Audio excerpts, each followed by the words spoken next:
Peace,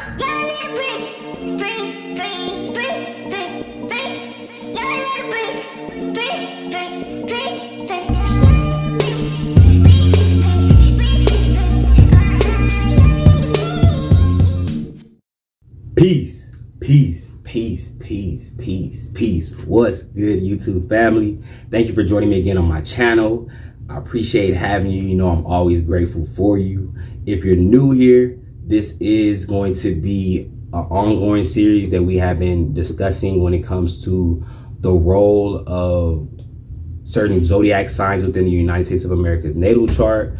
We are starting today with Leo, and basically just going to be discussing the themes, the character traits, and the abilities that all Leos within the United States of America are capable of tapping into. We're also going to talk about the life lessons that most Leos within the United States of America are going to basically be going through or trying to learn throughout this lifetime. And basically just kind of summing it all up, this will apply for a lot of Leo Sun, South Node, and Ascendant specifically. But again, this can apply for any of your Leo placements, but specifically you will get a more thorough understanding if you apply it to those South Node, Ascendant, and Sun placements. And also, as you can see over here to the side, we have Leo ruling and highlighted over the 8th house. And the 8th house in the natal chart of the United States of America, or in the natal chart in general, speaks of the subconscious mind, okay? And it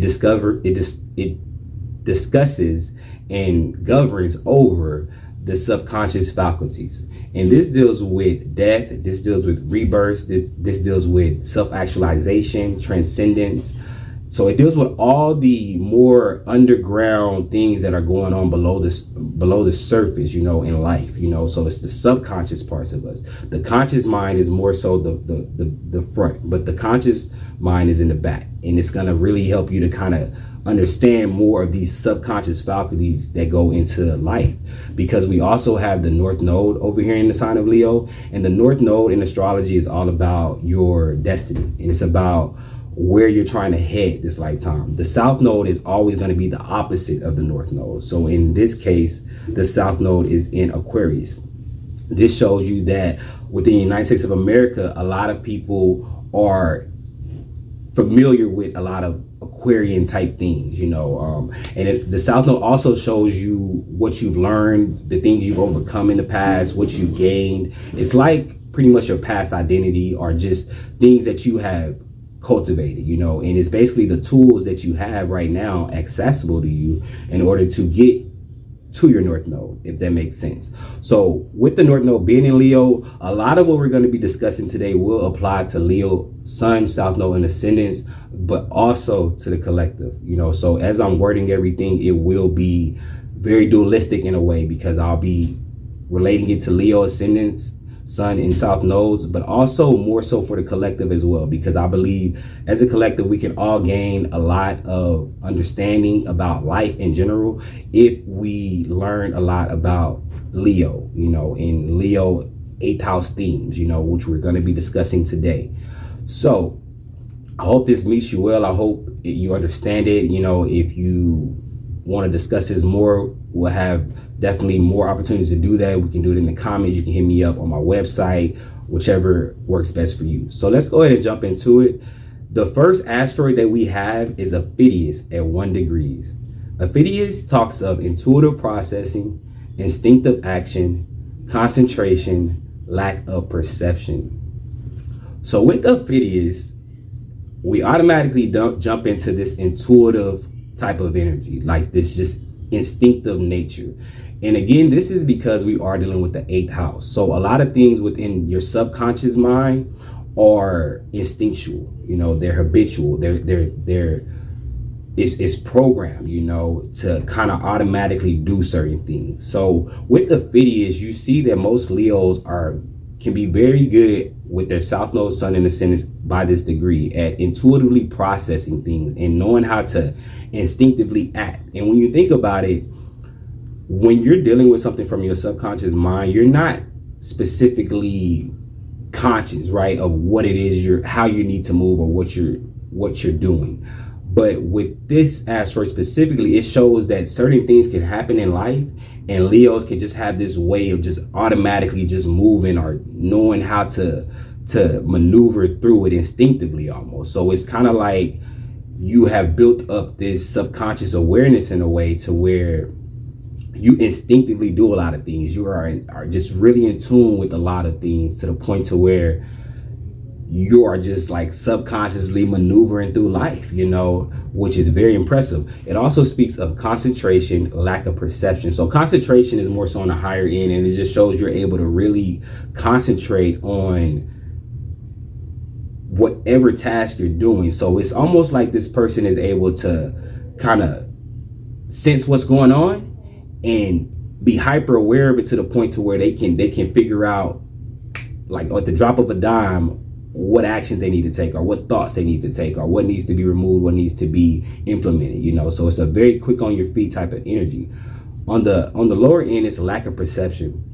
And with lack of perception, you can see that this is speaking of someone who is having a lot of things going on around them, or just a lot of things going on internally, but unaware of how to perceive it, or when they're perceiving it, they're not perceiving it correctly, you know, and it's causing for them to possibly move in the wrong directions, or possibly allowing them to instinctively move in the wrong directions, you know, because with your instincts, you know, you can really be triggered to react in a certain way just by certain subliminal like causes within the conscious reality, if that makes sense. So with a lack of perception, it shows someone who is kind of failed to tap more into their subconscious faculties and be aware of what the subconscious mind, how the subconscious mind, you know, speaks and communicates, so that they can safely navigate. Because with this lack of perception, it's like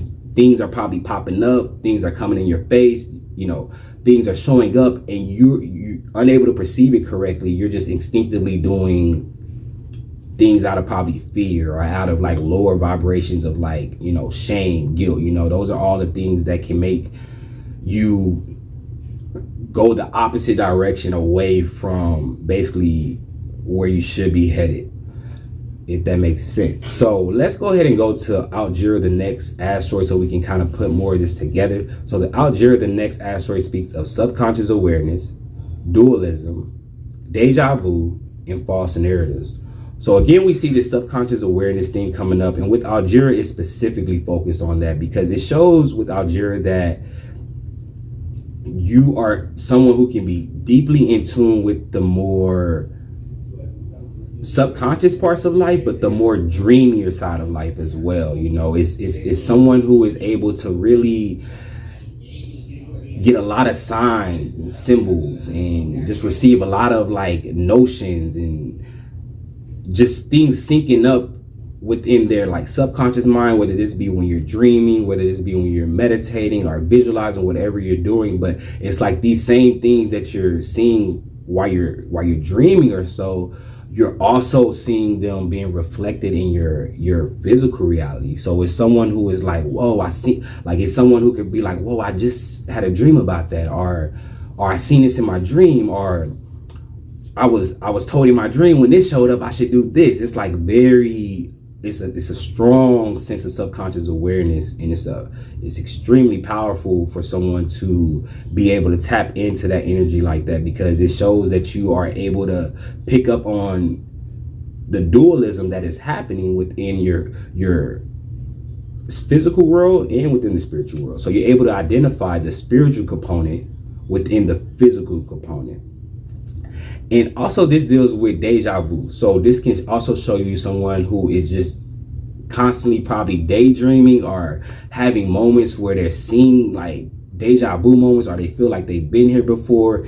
And it could be a place where maybe they've been in their dreams, or maybe when they meditated, or when they just went into altered states of realities, you know, they tapped into something, and now they're having these moments in the physical realm where it's like, whoa, I feel like this is familiar. I feel like this is something that I've seen before. So it's very, again, subconsciously aware, you know, because when you have something going on subconsciously, you must kind of find a way to self-actualize to it. You write it down, read it, record it on your phone, do something to where you note it, because a lot of these things can you can remember it 1 minute, and then before you know it, you don't remember. It's like a dream, like right when you're waking up from a dream, you're aware of what's going on, but then as soon as you get up, it's like you kind of aware, and then you're losing your memory, and then you're trying to remember. So it's that type of energy. So you have to really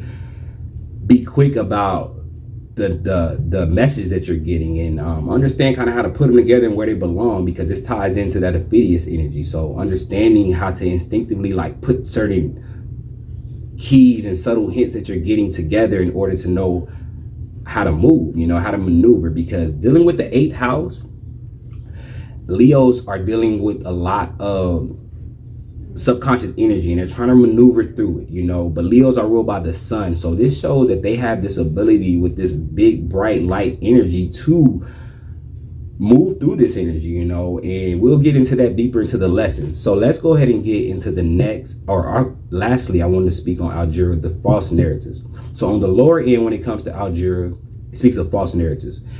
And with this false narrative, it definitely ties into the North Node, which we're going to speak about next. But false narratives, when it comes to Algebra, is specifically speaking for Leos on a personal level is what I'll start with. This is like someone who can get caught up in just other people's realities going on around you. It's just like, just have so much stuff going on around you that you don't really have the time to focus on your reality, or you're not catching on to any subtle hints that are specifically for you, not for the person next to you, not for the person beside you. Y'all can both be in the same room, but whatever's showing on the TV could be specifically for you, so to speak. And so it's a need for you to make sure that you're kind of noticing your own personal lane, and not allowing anybody else's narratives, anybody else's stories, their dramas even, because this is Leo,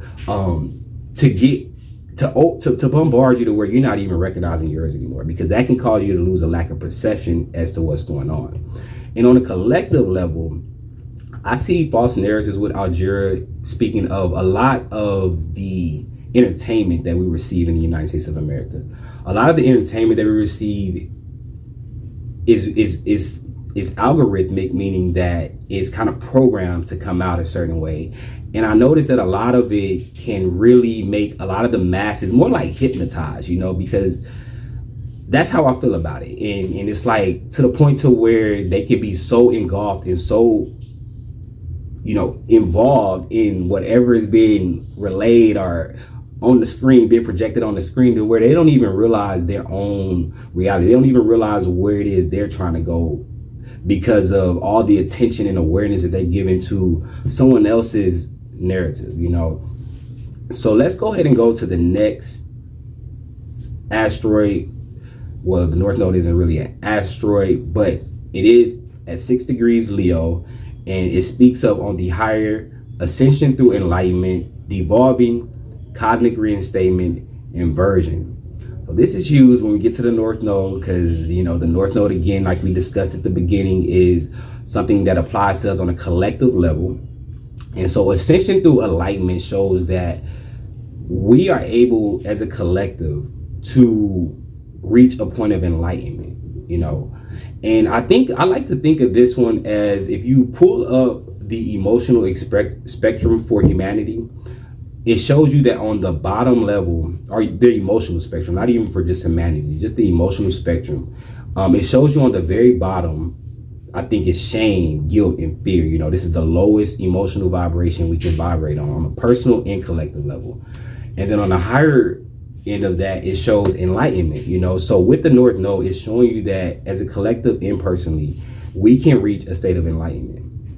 But it requires us to basically be aware, first of all, of the many emotional spectrums, right? Because as we can reach enlightenment, we can also go down to that lowest level, which is fear, shame, and guilt, which is why we have next to ascension through enlightenment, we have devolving. And so it shows with this spectrum that in with the North Node, because we talked about the North Node and the South Node being where we come from, the North Node being where we're trying to head. that we can head to a point collectively and personally for Leo, Sun, and South Nodes and ascendants. We can head into a direction of enlightenment, you know, that transcends all lower vibrations, and we reach a point of enlightenment.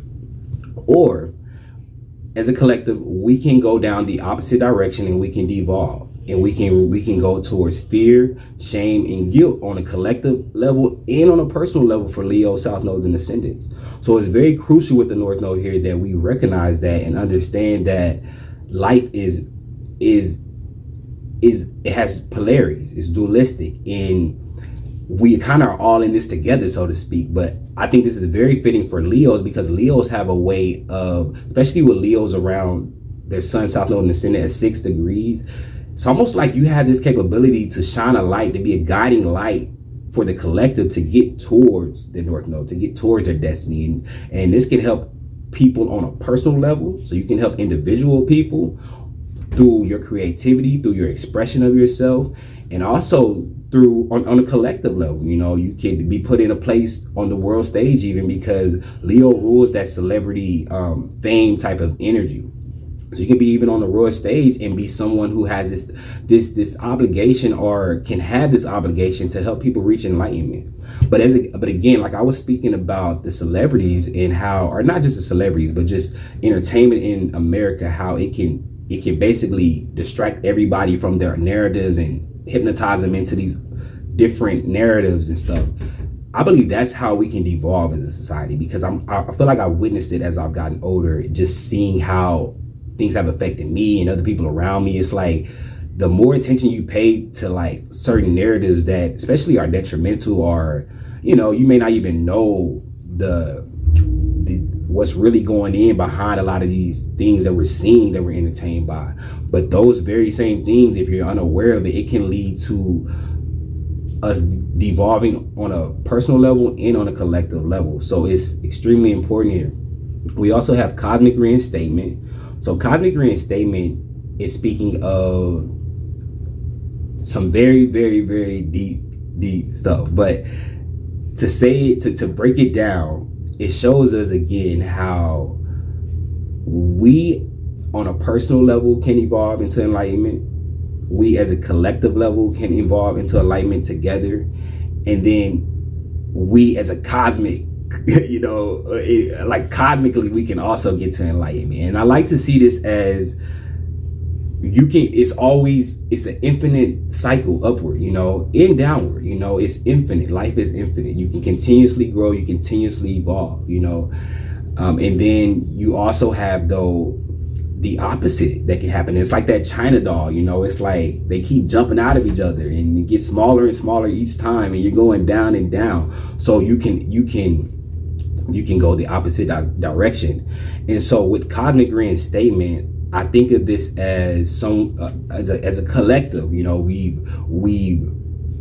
realigned with our narratives, you know, we've redid the work, and as a collective we are vibrating on this frequency of enlightenment. And this is where I believe that things just go above and beyond. I think I don't know exactly what happens. I don't know exactly, but for us to reach, for everybody to be on one accord, so to speak, when it comes to their narratives and it comes to their role to play, and everybody having this, or most people, you know, more than half the world having this notion of wanting to reach enlightenment, or just wanting to vibrate at a place of love, you know, above those lower vibrations, that we would reach a state of cosmic reinstatement. Even if we fell below that, you know, if we fell below that line, I believe we can get it back together by everyone basically getting back into their narratives and basically striving for the higher vibrations. We could revamp the vibration. We could bring it back up. But also we have inversion. So I see this as the opposite also being able to happen, to a point to where we vibrate so low, we go the opposite direction so much to where we are no longer a vibrational match for the cosmos, you know, for the higher vibrations. It's like we as a collective haven't pretty much did the right amount of work, emotional work, to reach the form of enlightenment, to even be able to grasp, what's going on in the other cosmos and the universe. It's that type of energy is how I feel. And with the inversion, it just really shows that we can literally go the opposite direction within consciousness. But Leos have a very powerful say in basically helping the collective elevate towards those higher vibrations, or basically helping them to devolve. So very interesting there. So we'll go ahead and go to the next asteroid, which is Dionysus at 8 degrees. And Dionysus speaks of primal libido, quantitative multiplication, soul fragmentation. So Dionysus at 8 degrees on the higher octave is speaking of primal libido and quantitative multiplication. So primal libido is your libido energy. It's your sexual energy. It's your creative energy. Sexual energy and creative energy are one and the same to me, because what you can create with your sexual energy, right? But the primal libido here is showing you that most Leos within the United States of America have this enormous amount of creative energy. And this creative energy we all possess, but specifically Leos with this at this degree have this ability to really utilize a lot of this creativity that they have, a lot of this passion, a lot of this drive that they have in order to bring about new life, even regenerate life, like bring things back to life. Because you think about the sexual energy that we carry, or the creative energy that we carry, we are able to really create new life with those things. But also we are able to, it's like you're able, through intimacy with the primal libido, which is like your creative energy, you can become more intimate with yourself as well as another. And the way I'm seeing with the like primal libido is like you having this ability to really create with another and bring about all these beautiful creations, a lot of beautiful things, just creating from this higher vibration and just potent, bringing about a lot of just creativity. I also see this as on an individual level, you being able to tap into this primal energy you have and bring forth certain creations from that, or to reignite certain things that could have lost its zest, could have lost its potency. With this primal libido energy, you just have this ability to bring things back to life. And this is on a microscopic and macroscopic level and covers a wide variety of things. But you get the gist, hopefully. And with the next asteroid, it talks of quantitative multiplication, which is also known as quantum entanglement. And quantitative multiplication is showing you how with what you're creating, the things that you're creating, because whatever this primal libido energy, we're always creating, put it like that, especially if you have this asteroid around your sun, south node in the center. It's like everything you touch, you got the Midas touch, and you want to be careful that you're touching the right things and not touching the wrong things. And this could be physically or spiritually, But quantitative multiplication, this is showing that you have the ability to bring more life through your creations, or the opposite, which is like more death, is what I think about, because we are dealing with the 8th house. So we got to make sure that we are understanding these more darker, lower emotions and understanding their functionalities, because the lower and the higher are simultaneously connected. So whatever you're creating with this primal libido energy, it's either helping the collective to evolve, helping you to evolve, or it's devolving you and devolving the collective. And with quantitative multiplication, it shows that what you do to one thing, you do to the other. Or what you learn here, you learn from the other. It's like life is all entangled, everything is connected, and the actions that we put out there are going to have a cause and effect, basically. And I even like to see quantitative multiplication as like what you do with one thing, you also do to the other. When you learn one thing, you learn something else as well. And I think of it like, think about planting a flower. When you plant a flower in the ground, it's this process of taking the dirt out, putting the seed in, covering it back up, watering it, then taking care of it, nurturing it. And when you're done with that process and the tree starts to grow, you may have focused on creating, and planting and bringing life from that tree. But in the very same essence, you also learn how to probably uproot a tree. You could just do the reverse and uproot it, or you can also learn how to, and through that process, you also learn how to nurture things, and nurture more than just a plant. You can use that formula for multiple things, so with quantitative multiplication, it's just showing you that everything is connected. There's more than one way to see something. There's always alternate perspectives, and just a need for you to understand that and make sure that whatever you're creating is basically helping towards the ascension of consciousness, because Dionysus is right by the North Node. So it's like anybody with Dionysus here is almost like a role model in a sense. It's like the collective is going to mimic a lot of the things that you do subconsciously, because it's the 8th house here, and the things that you're putting out there, the creations that you're expressing, are going to have a ripple effect, and it's going to influence, so very interesting. So the next one we have is soul fragmentation, and soul fragmentation shows that you could be fragmented as well with this energy and be creating from a fragmented state of being. And when you do that, you create more fragmentation, so with Dionysus, it's almost like you have this raw power and it's connected to the soul, but you must understand that you can be fragmented and that you can be creating things that aren't really helping your soul to come back into harmony, because that's ultimately what this experience is about, in my opinion. It's about the soul's purpose, so on a collective level, it's about us really trying to get a lot of that soul essence back together through each other. It's like we all have pieces of the soul, we all have pieces of the puzzle, and we must learn how to put those pieces together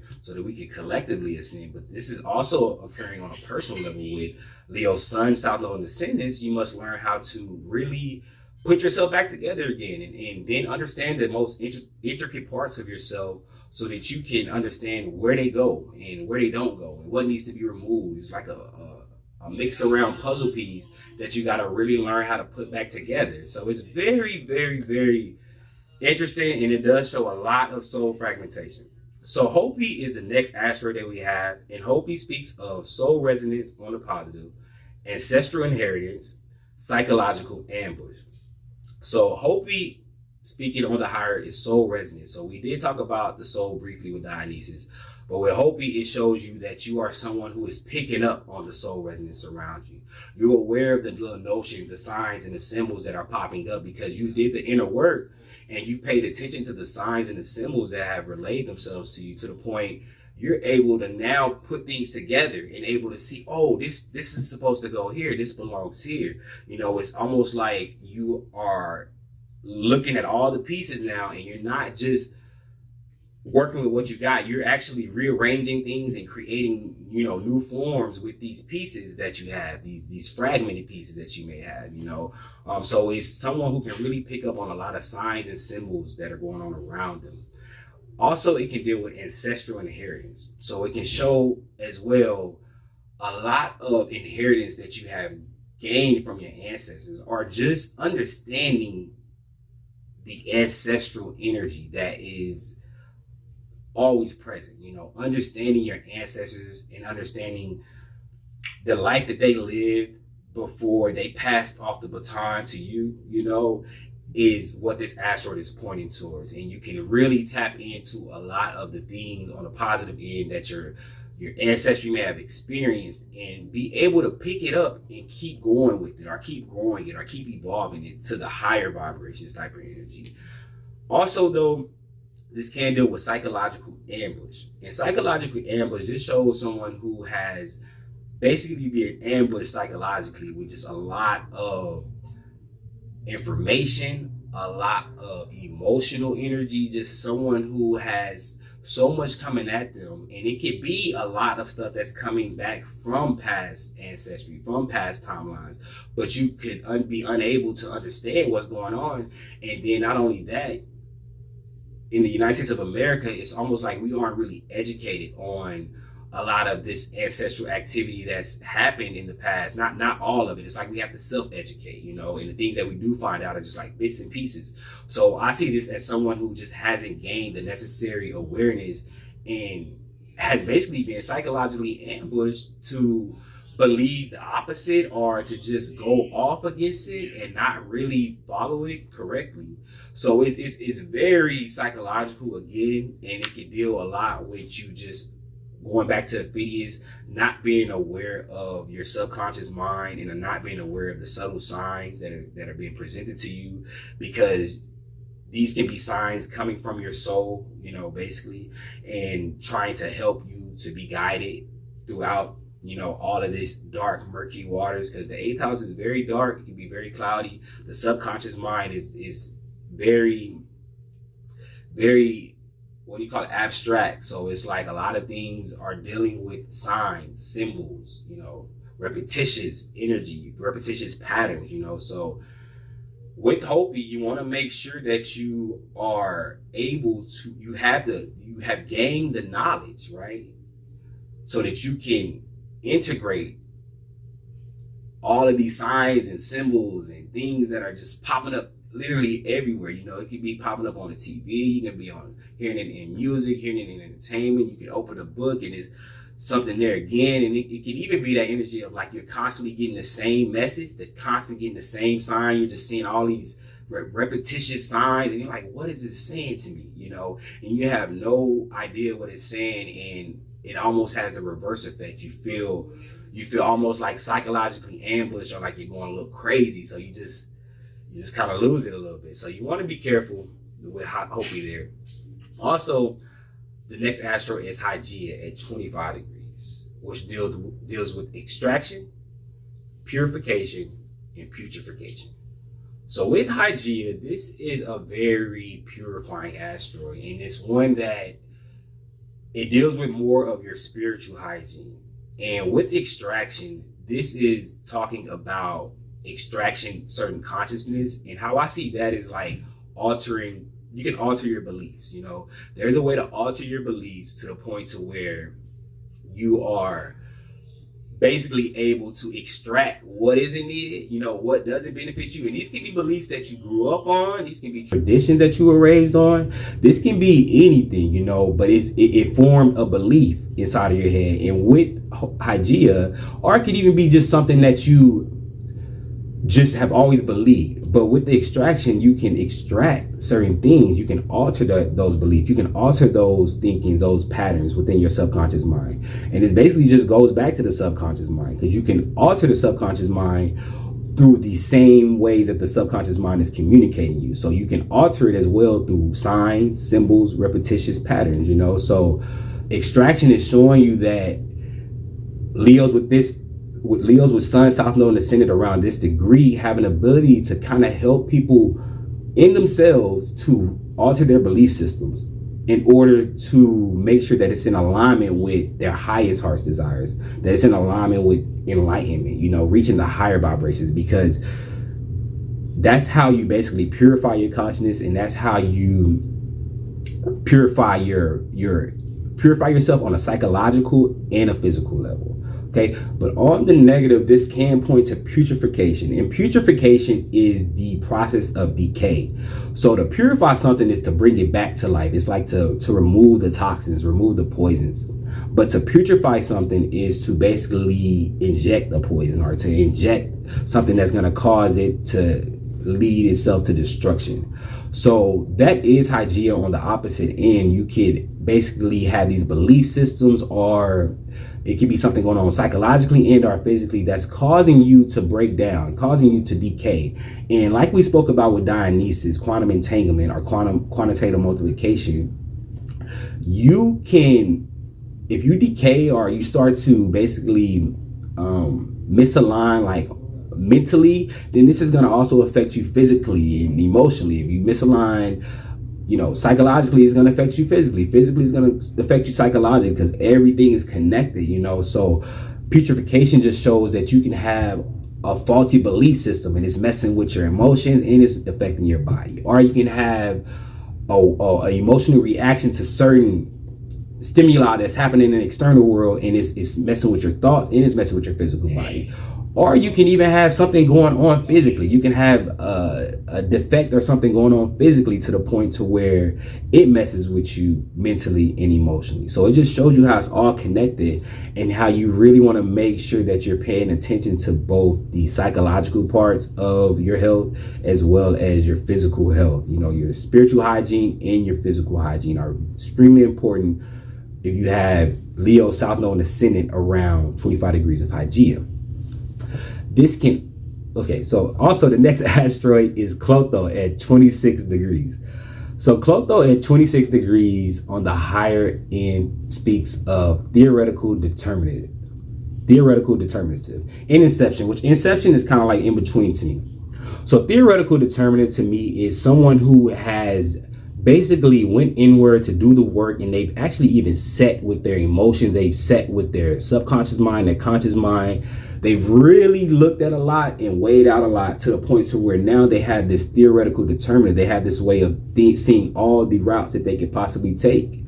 And it's just like that emotional spectrum of enlightenment and fear. You know, it's like someone who is aware that, hey, I can stay right here and experience more of this fear, or I can go right here and I can experience more shame, or I can go right here in the middle and experience more loving energy, or I can go up here way at the top and be more enlightened. It's like this person who is aware of the many gateways and portals and actions and thoughts that they can take in order to get the outcome that they desire, because they also have a desire that they're going towards. And I would say with Leo, and this being at the highest degrees, I would say with Leo and with Clotho governing theoretical determinative, it shows that you are able to look into all the ways that your heart would like to basically all your heart's desires, if that makes sense. It also shows inception, and inception deals with basically having an idea that basically starts in the subconscious mind and causes you to react consciously. And I say this is like in between the lower and the higher, because this can happen unconsciously or consciously. So you can be influenced by outside events, external events, and it can plant an idea in your head that can eventually grow into you basically taking a certain route in your life. You know, it can happen like that, or experience that can happen that can cause you to take a certain route in life. It's like life is very sensitive, and it's like we can have one thing that happens to us, or a traumatic event or a certain painful experience, and it can alter our entire existence and really actually misalign us from our destiny, you know. So it's really important that we're mindful of that and that we're careful, you know. And with an exception though, on the more positive, I see it as you being able to go inside of your subconscious mind and understand where it is you're trying to get and what it is you want to experience in your physical reality, and doing the work subconsciously in order to make sure that you get there, you know. So that can also help you in a sense. It's almost like a sense of extraction as well. But on the negative end, we have obligatory guilt and enmeshment. So obligatory guilt is showing you that you can also be, again, kind of too tied into false narratives. This falls into Algebra, because you can feel as if you have to basically sacrifice your role or your route that you see that you would want to take for your highest heart's desires for the collective, you know. And I would say this is very deep for Leos within the United States of America, because we do have the North Node here. So a lot of the Leos are dealing with the collective conscious, you know. Out of all the zodiac signs, they're dealing with the collective probably the most. And I would even say probably Sagittarius and Scorpio, because that's the 12th house. But with the North Node here, this is the collective destiny again. So there's this amount of weight that can be put on your shoulders, you know, and you can just feel like you got the weight of the world on your shoulders. And there's a need for you to understand that you are destined to, it's impossible for one person to heal the entire world, you know. And I see that with Clotho obligatory guilt, because you come into this awareness and this depthness of understanding of the subconscious faculties that govern life and this physical reality, that you probably want to really kind of step out there and help everybody, or kind of show everybody the way. And you can feel a guilt if you aren't doing so, you know. And so there's a need to make sure that you're not allowing yourself to be deceived into feeling like you have to do something for someone else who is actually supposed to do it. You know, you have a role to play as well as others, you know, so you want to make sure that you are allowing others to play their part and that you are maintaining your alignment, you know, first and foremost, because that way you can actually be a guiding light for others. Because I would say for Leos to not make it to the North Node, for Leos to make it to the North Node is a win-win for everybody, because they can get to this place and shine this light so bright that it serves as a guiding light for the masses, you know. So it's extremely important that Leos allow themselves to experience their highest heart's desires, free from guilt, because guilt is at the bottom of that spectrum. Enlightenment is at the top. So it's impossible for any Leo, Sun, South Node descendants to reach this form of enlightenment if they're filled with guilt. So that's something to keep in mind. We also have enmeshment. So enmeshment is also referring to basically being tied into too many people's narratives, but it's more so dealing with people's beliefs. It's like you have probably grew up in this system like this, grew up in this society like this, grew up in this family like this, grew up in this friendship group like this, grew up in this culture, grew up in this organization. This is any type of, you know, group type of setting, you know. But with enmeshment, you can find that simply because you grew up in this area or you were around these people and you know, they're related to you, you're familiar with them, that you enmesh in anything that they have going on as well. So what they believe, you believe. What they say must be right for you as well. The life that they went down, you should go through as well. The jobs that they had, you should also do those jobs. It's that type of energy when you want to be careful again, because you can have a whole different role to play, a whole different part to play. It's not to say that that's not that person's role, but that doesn't mean that it's your role. It could be, but if it's not, and you realize that it's not, make sure that you adjust with love, you know, back onto your path, and don't allow guilt to stop you or to make you feel obligated to do something that your heart isn't in, because that's when the soul's progress is stagnated, you know. But by you playing your part and you following your highest heart's desires, holding a guiding light for others, that's you being in alignment with your North Node, being in alignment with enlightenment, and that's you fulfilling your role, your part in this collective cosmic scheme, you know, or this collective cosmic boy, if you don't this collective cosmic event, you know. Maybe it is a scheme, I don't know. But the next astro we have is Lilith. Lilith speaks of emancipation on the higher octave, reclamation, and sacrifice. So Lilith is an extremely powerful asteroid. I think this is where a lot of the power that we just automatically equate to most Leo energy, this is where a lot of that power comes from, that Lilith energy being in there in the Leo constellation within the United States of America. So the higher octave is emancipation, which shows that you can basically vindicate yourself of any lower vibrations. You know, you've experienced probably the whole spectrum. You know, you've experienced the whole spectrum at this point with 27 degrees, you know.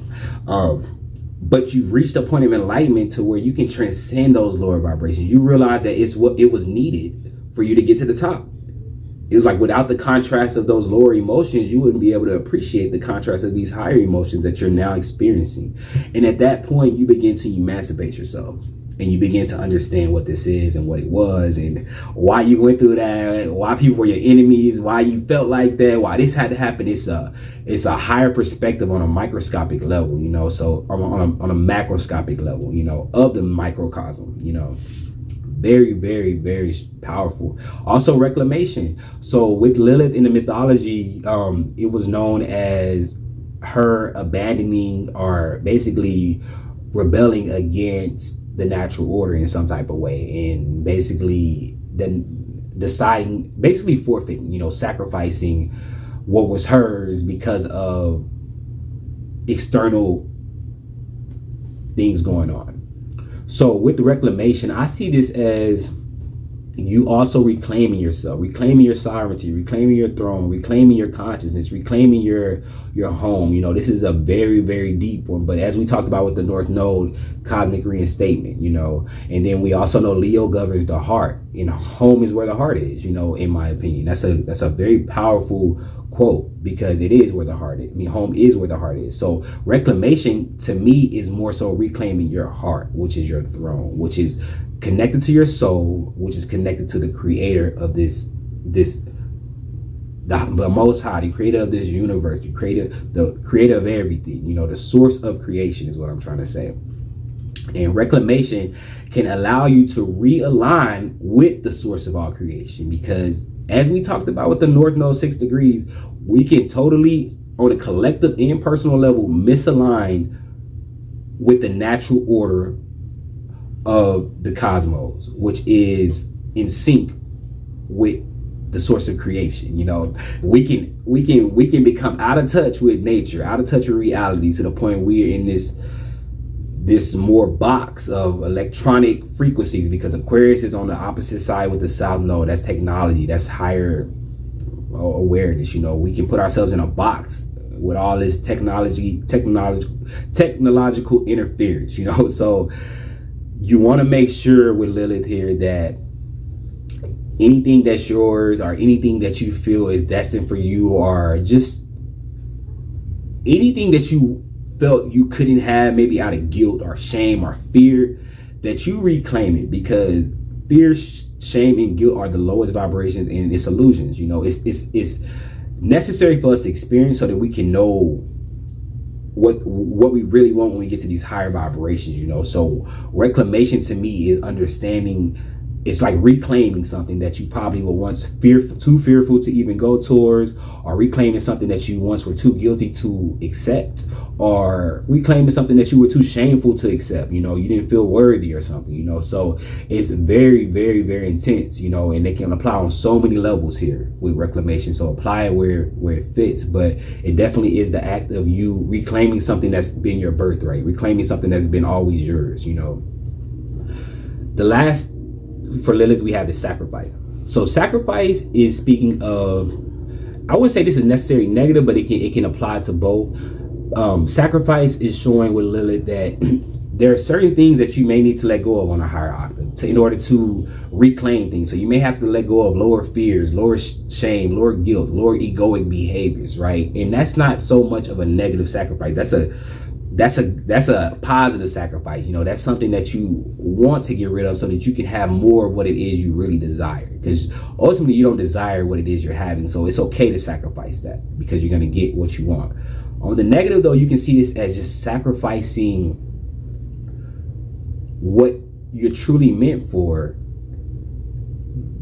just for what it is you maybe desire on an egoic level. Or basically this can apply to so many areas too, but it's just like sacrificing your soul essence, sacrificing your heart's desires for more of your ego, for more of your fleshly desires. It's like you're not really caring about what effect this can have in the future or on you. You just want it now. It's like this instant gratification, and you're willing to basically sacrifice anything in the moment or in order to have that instant gratification. So extremely, extremely important to understand.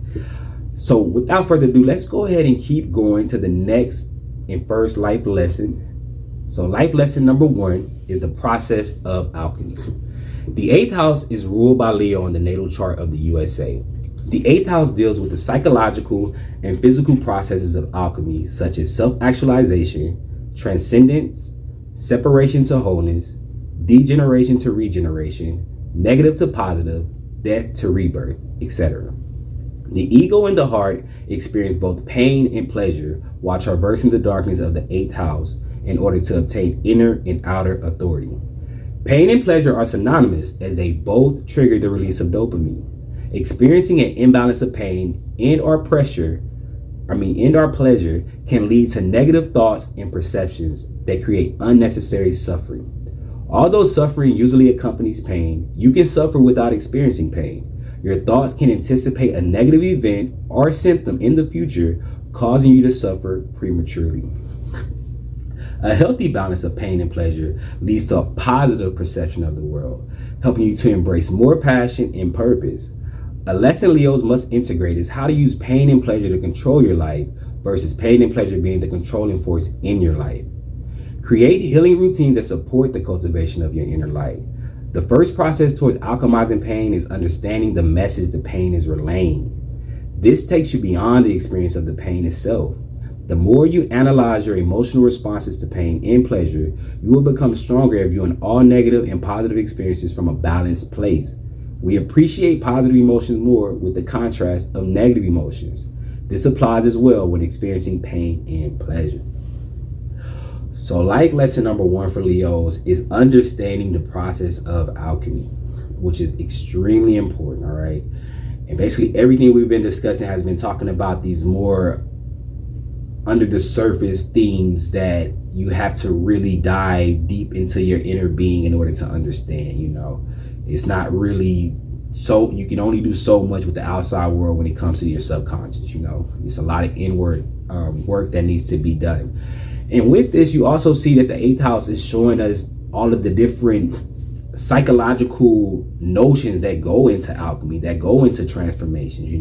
We go, as we're transforming in life, we experience self-actualization. When you're in pain, it allows you to understand something more clear. It allows you to zero into what's going on and understand it more. That's how you self-actualize. You're able to it's like a kid who, for the first time, they don't know what heat is, but they put their hand on the stove and it's like, oh, that's hot.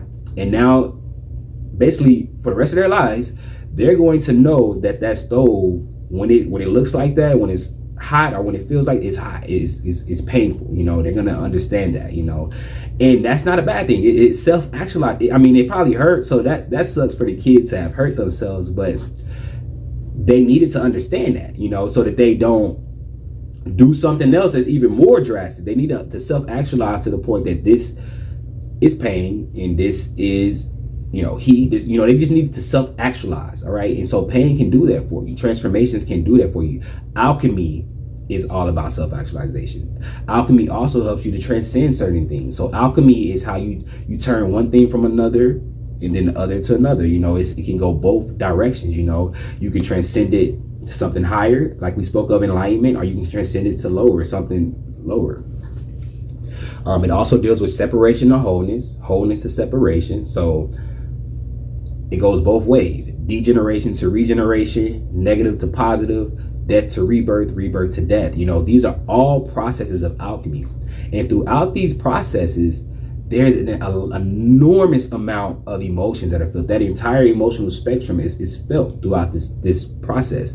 But specifically, we're going to focus on pain and pleasure because those are both triggered whenever we're going through this process of alchemy.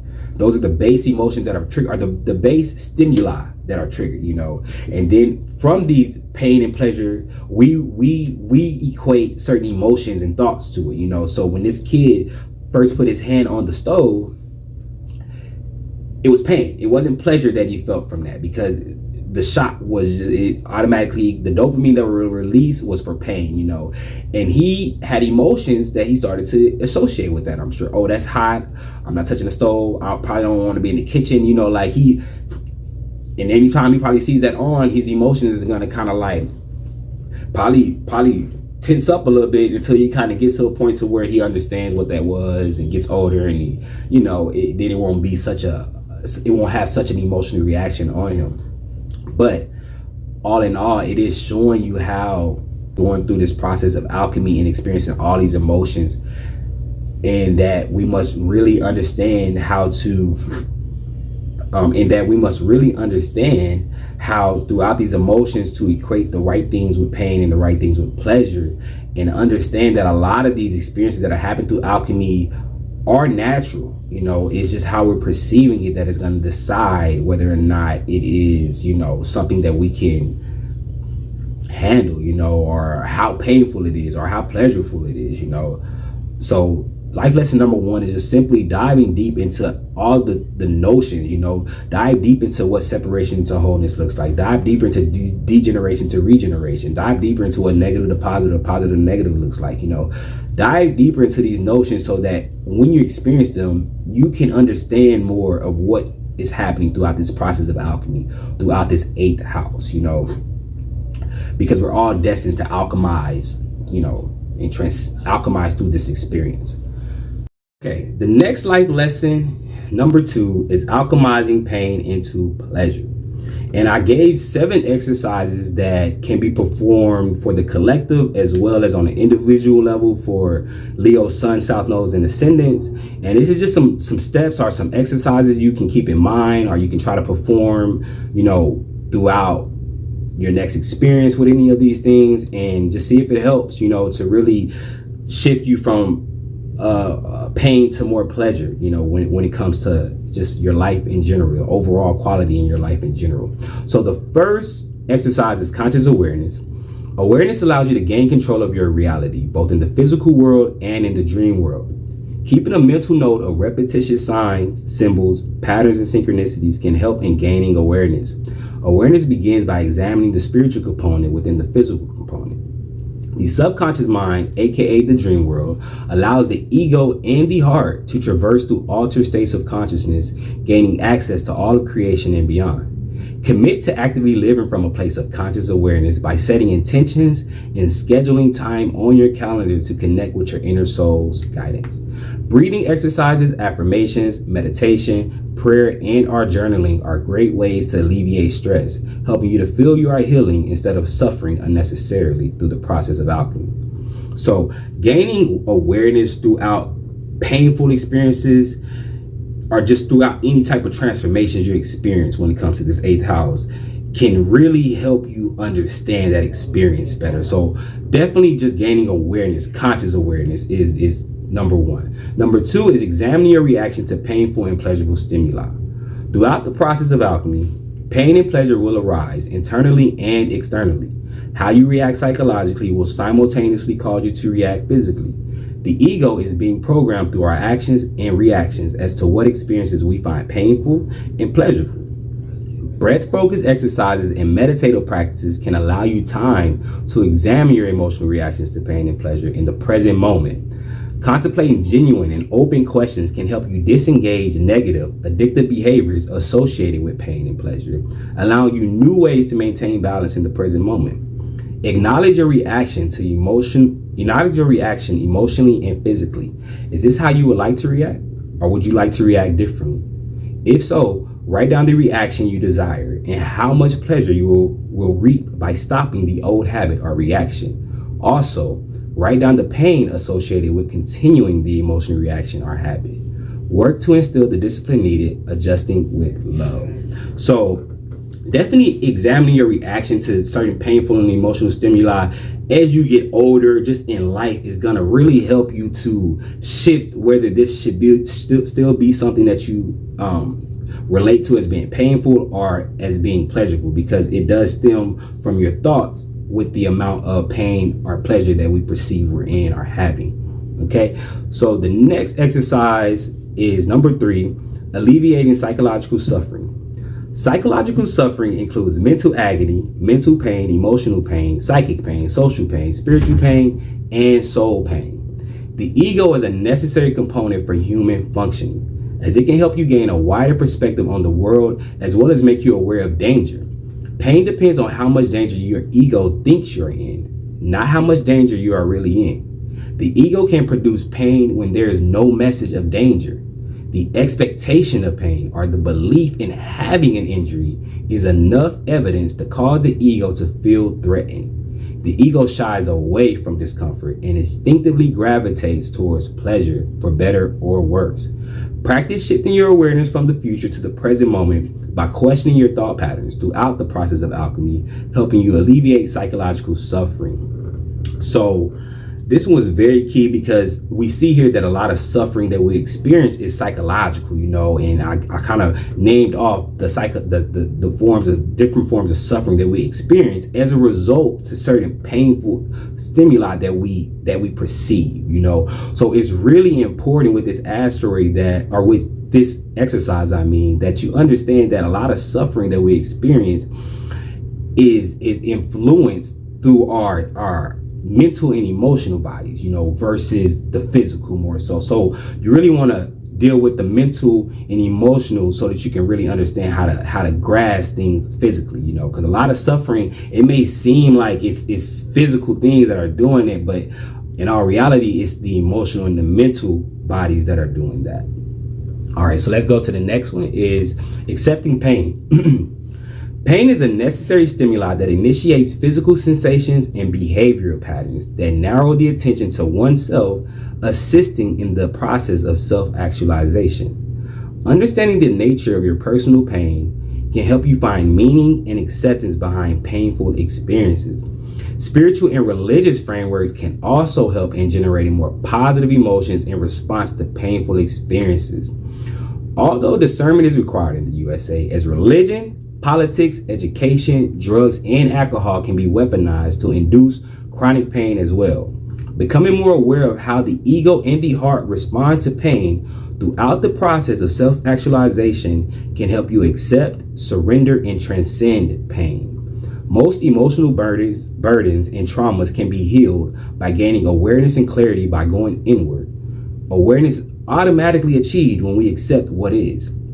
Question the contents of your thoughts without becoming them, as it is our thoughts that can cause us to suffer and experience chronic pain. Reflect and take assessment of the challenges along your past, as they ultimately helped you discover your personality and why you exist.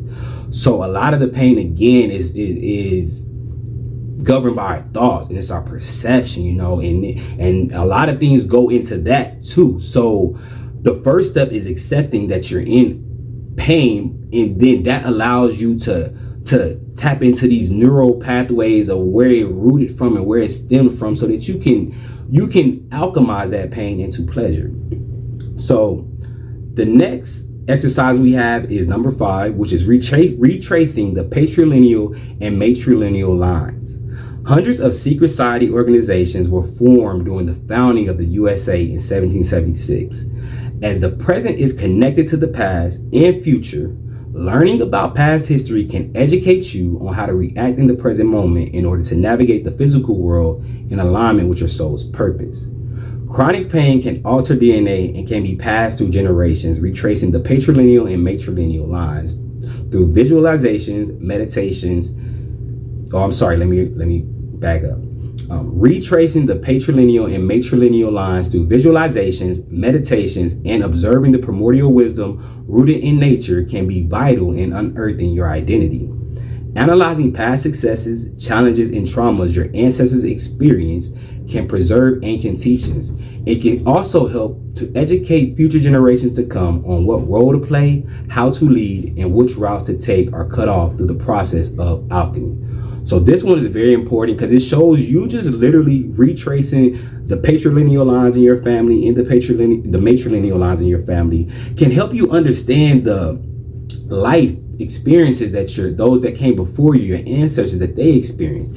Because pain is a stimuli that is produced by our thoughts, but chronic pain, and I like to think of chronic pain as something that you experience every day. You know, it's daily, day-to-day moment. You're feeling this painful experience, whatever it may be, psychologically or physically. And normal amount of pain, a healthy amount of pain is healthy. It helps you to self-actualize. It helps you to understand what's going on. It helps you to, self-actualize. But when you are in pain and it's unbearable and it's for long extended periods of time, it can alter your DNA, and it can cause you to disconnect from your soul's purpose, just disconnect. And so this chronic DNA can alter your DNA. This chronic pain can alter your DNA and can be passed down to generations and generations. So depending on how much trauma your ancestors were in, your patrilineal sides were in, And depending on how much was alchemized and how much was understood and how much was accepted is going to decide how much you are experiencing so in this lifetime, because that is another part that can add your ancestry or your family lineage can also influence the amount of pain that you feel. And this can happen and be influenced through so many ways, but it is a very good idea to retrace these lines, because it can help you get an understanding of what's happening, what's been going on, so that you can alchemize more pain into pleasure. The next exercise is maintaining spiritual hygiene. Poor spiritual hygiene can make it difficult to maintain balance in love, health, relationships, career, etc. Spiritual hygiene involves caring for the mental and emotional bodies to avoid illness, suffering, and chronic pain, as opposed to dealing with the causes once the symptoms appear physically. Ancient traditions live by the notion of understanding how to apply spiritual principles and then taking action physically in order to prevent disease. Naturally, when you maintain your spiritual hygiene between the emotional body and the mental body, most diseases alchemize and vanish automatically from the physical body. Pure thoughts create pure intentions. Pure emotions in sync with pure intentions align you vibrationally with what it is you are seeking, mentally, emotionally, and physically. Impure thoughts create impure emotions that are like a virus and are resilient and highly contagious. Thoughts create an idea that can grow to define or destroy existence. The spiritual and the physical are quantumly entangled, as above, so below. So what you heal physically, you heal spiritually as well. Keeping your physical spaces clean through simple tasks of cleaning, washing, and disposing of clutter can simultaneously assist in spiritually releasing emotional baggage. Learning the principles and benefits of clean living can birth a prosperous mind that averts disease of every kind. So maintaining spiritual hygiene was a mouthful, but it ultimately shows you that a lot of the diseases are the physical defects that we are dealing with, the pain, the struggling, a lot of that is stemming from the more spiritual side of life, the more emotional body, the more mental body. So when it comes to healing and when it comes to treating yourself, these are the areas you want to start from. And then naturally, the lowest level is the body, the 3D, the microscopic, which will naturally kind of like surrender to whatever the mental and emotional body, feel the most of. It's almost like the subconscious mind and the conscious mind. Whatever the subconscious mind is believing, that's what the conscious mind is going to believe, and it can happen vice versa, but more so, maintaining your spiritual hygiene is how you truly maintain hygiene within the within your physical reality and within your body. And this will support healing on all levels, psychologically and physically. So the last exercise we have is cultivating a love-based reality versus a fear-based reality. Cultivating love is the ultimate alchemy. Love for your heart's pursuits and artistic passions can serve as a creative channel for releasing pain, fear, and doubt. Love is the in-between that breeds peace, harmony, and enlightenment, awakening the ego and the heart to the soul's full creative potential. Let me read that back. Love is the in-between that breeds peace, harmony, and enlightenment, awakening the ego and the heart to the soul's full creative potential. When the ego is centered in the heart, we align with the soul's purpose, allowing for intuitive soul guidance to be received. Learn to cultivate love in creative ways, as whatever we create out of love, we leave a soul imprint inside that preserves the overall quality of life for future generations. We live in a dualistic world involving lower emotions and higher emotions, so it is necessary to consciously choose to live from a place of love rather than fear, as there are some wounds only love can heal. Fear is a lower, instinctual emotion that triggers both the ego and the heart when danger is perceived. When balanced, fear can serve as an alert system, helping you discern the safest direction during a confrontation or challenge. Fear can also increase your chances of survival when escaping a dangerous situation. An imbalance of fear can be produced throughout the process of alchemy that can stagnate the soul's progress. When opposing fear and doubt, confide in past accomplishments that can encourage the ego to take healthy risks towards facing your fears. Challenge your inner critic by writing down all your fears and replacing those fears with positive, loving affirmations that help the ego consider hypothetical outcomes. Learn to honor your strengths as well as your weaknesses, ultimately shifting you from a fear-based reality to a love-based reality, and ultimately alchemizing pain into pleasure. Okay, so number 7 was probably my most strongest exercise. I feel like this is one I'm strongly like always trying to work on, because it can really help you with just simply cultivating love. Love is that middle ground. You know, on that spectrum, if you remember, we have fear at the bottom, you have enlightenment at the bottom, you have love that's in the middle. Simply cultivating love in the middle will balance out the higher and the lower, you know, and that's what this is all about. It's about balance, you know. We're not trying to get rid of all the pain, because the pain is necessary. We're not trying to just have pleasure, because then we'll be imbalanced and be actually creating more imbalance, you know. So it's about a balance. It's not about the lower, the higher, the lesser, the higher, the negative, the positive, pain, the pleasure. It's about both. It's about everything working in union. And it's about unifying opposites even, you know, so that everything can work in tandem and there can be a balance on an individual level and on a collective level, you know. So let's go to the last and final lesson for Leos. And it's life lesson number 3, sovereign vindication. Leos are natural born leaders who reign supreme in expressing the heart's desires. The heart in its natural state of existence is pure and in alignment with the soul's purpose. The soul knows all the answers the heart and the ego seek on a psychological and physical level. The soul is always connected, never separated. The ego is the personality we create and has the ability to disillusion the heart into perceiving a separation. The ego must learn to surrender its instinctual, animalistic nature to the higher soul guidance emanating from the heart. The ego desires choices, which can give rise to doubts and indecision, but a balanced ego centered in the heart sets healthy boundaries that help sustain purity and harmony. The USA is a more ego-based society, mainly living from a state of survival. This state allows for the ego to be easily influenced through lower vibrations. Corrupt organization leaders and big media corporations psychologically and physically ambush society through the usage of algorithms that recycle negative, fear-based symbology and suggestive text. This is how the heart can become imprisoned and enslaved to lower egoic desires. Soul guidance can sovereignly vindicate the ego and the heart from any injustice and ramifications, both on a psychological and physical level. Leos being ruled by the sun are capable of radiating a boundless supply of love and light that can pierce through any illusion and spark the inner flames of another's heart. Past experiences help the ego and the heart to gain wisdom. Once this wisdom is understood, it becomes knowledge that can be passed on to another. Wisdom can only be integrated into oneself when we have the capacity to understand it. This is sovereign vindication. Leo sun, south node, and ascendants becoming aware of their ability to sovereignly vindicate both the accused and the accuser within these painful experiences can lead to gratifying results on a personal, collective, and cosmic level. It is your birthright to experience fortune, luxury, and leisurely pleasures.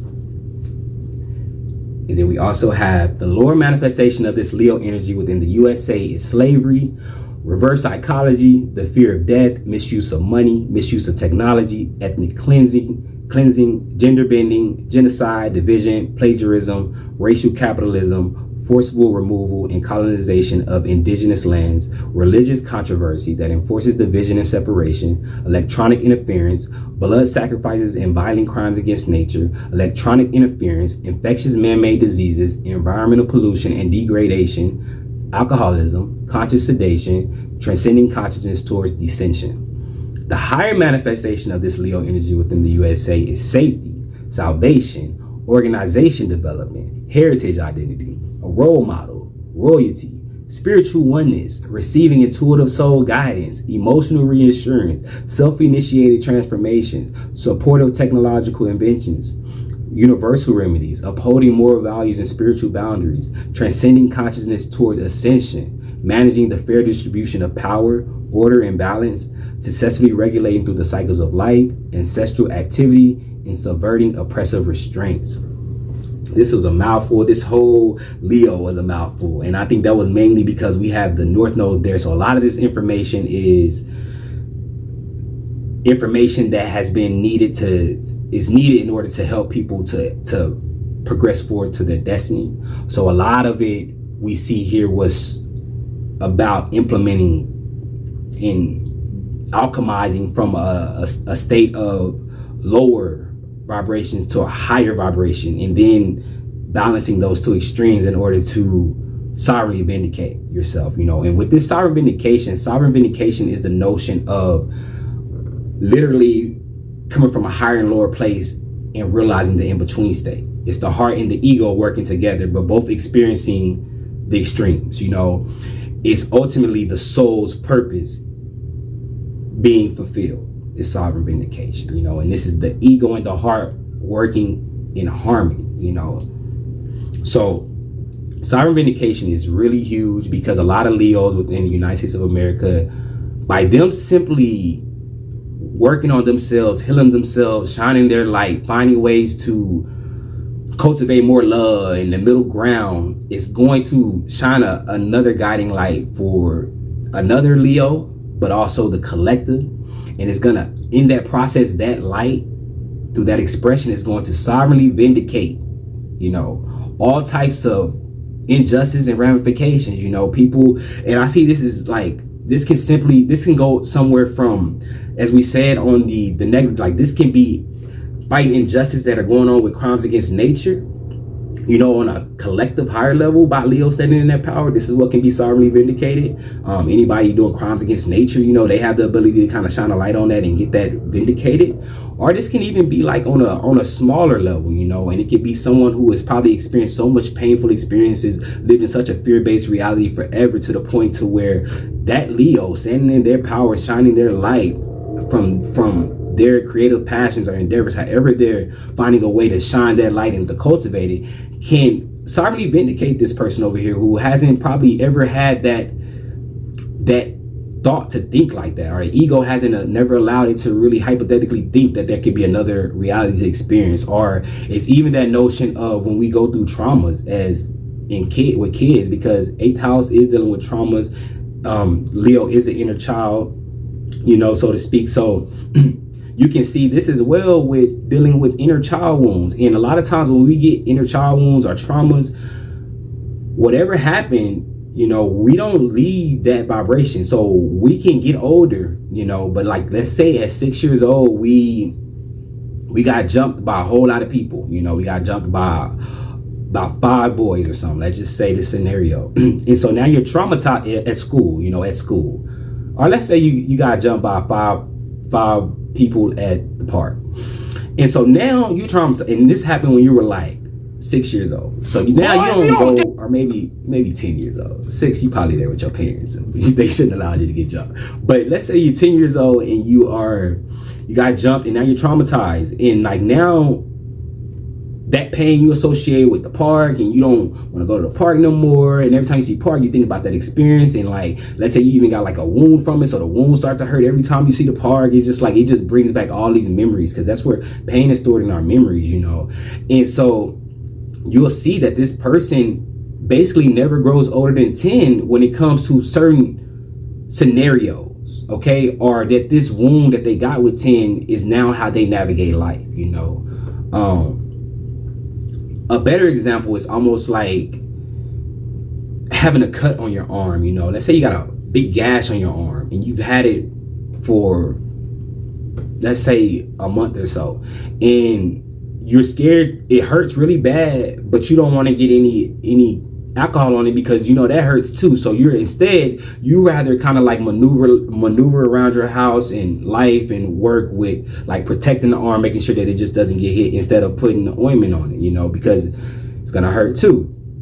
So instead of doing that, you navigate your whole life, your whole experience with this wound on your hand, instead of like healing it so that you can navigate a little more freely, right? Versus you getting this cut, realizing that you got a cut, realizing that it's gonna hurt regardless, you know, whether you put some on or not. But actually, if you don't, it's gonna lead you towards destruction. You put some on it, it's gonna lead you to more healing, more enlightenment, more, you know, more freedom.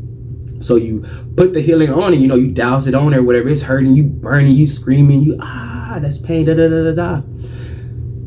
But then it gets healed, and it's like you're able to now be realigned and step into your purpose, free of those wounds, and you're not living from this wounded place anymore. Because that's a lot of times what happens. A lot of people get stuck in certain childhood wounds or traumas, psychologically and or physically, and they live from this place, and they never really heal, and they never get the healing that they need in order to realign on their purpose and to reach their destiny, to reach their North Node, So I see this at Leo's really being able to have that alcohol and douse it on people wounds in order to help them see clearly, or even on a more subtle way, just shining your light and people getting more clarity. Because it's like, yeah, I kind of felt that, but then no, it's like you can just really sovereignly vindicate people on an emotional, physical, mental, and energetic level, on all levels, psychologically and physically. So it's very important that Leos understand that, because when they do, they'll realize that they can sovereignly vindicate themselves, they can sovereignly vindicate others, they can sovereignly vindicate the collective simply through their creative endeavors in coming from a balanced place, a loving place. Doing that is going to allow your soul to do the rest. It's like Leo's just showing up like that, and sovereign vindication is higher than us. It's the source creator who ultimately sovereignly vindicates. It's the soul that sovereignly vindicates, in my opinion, because I feel like the soul is connected to the source of all creation. But it's like once you get out of your own way, things automatically sync up. You must just do the necessary work in order to transcend these lower vibrations and not get stuck there. Because to get stuck there is to misalign you, is to devolve, and you have free will to go either direction you choose. That's the free will choice we have that the ego has. But decide to elevate, decide to become more aware of what's going on, and to sovereignly vindicate these different parts of yourself towards more enlightenment, and towards more balance and harmony and love, because this is ultimately what's going to allow you as a Leo and as a collective to live a life of more pleasure, of more leisure, of more fortune, luxury. That's all that you deserve. But on a lower vibration, these things can't come to you. It's like it's not a vibrational match. So be very mindful of that, and just to touch basically on these lower manifestations, you just see there's a lot of things happening within the United States of America that can really cause us to get trapped in these lower vibrations. So I'm not faulting anyone. I hope no one feels faulted throughout this video, because this video was simply to raise awareness. This whole series is just to simply raise awareness. And I believe that there's a lot of things within the United States of America that we need to be aware of, so that as we're going through this alchemical process, we don't go transcend to the lower. We alchemize to the top. We intuitively understand what we need to do. We just get the muscle and navigate through. We boss up on it. Like a Leo is the king of the jungle. Like they gonna boss up, so we boss up on all this energy, and we make sure that we reach enlightenment. We make sure that we maintain balance, and we make sure that we transcend lower vibrations, because that's sovereign vindication, And I hope that this video provided healing, a lot of insight, especially to my Leos, but especially to the collective as well. Please like, share this video as well, because the collective needs to hear it. Also, if you would like to get a personal reading with me, or you would like to dive deeper into this and just to understand more of your power, how to cultivate more of your power, how to stand more in your power, how to utilize your creative gifts in order to shine a light more that can help people, or just to simply understand how to alchemize more pain to pleasure as a Leo, you can hit me up. My link is in the description. I also have a lot of new services that just launched on my website, so please feel free to go check those out. We have a natal chart, which is just a overall natal reading. We have a synastry report, which you can do your natal chart along with another person, place, or things, and I can kind of tell you the similarities that I see there, and just whatever it is that you're wanting to look at. We also have consultations that you can get one with me on my website. And just if you have any specific questions, or a certain planet you want to look at, or a certain aspect, or just something you have going on with yourself, and you want to see if the natal chart can help you realize more of what it is you're looking for, hit me up. We can discuss this and decide if I can be of help for you. All right, without further ado, peace.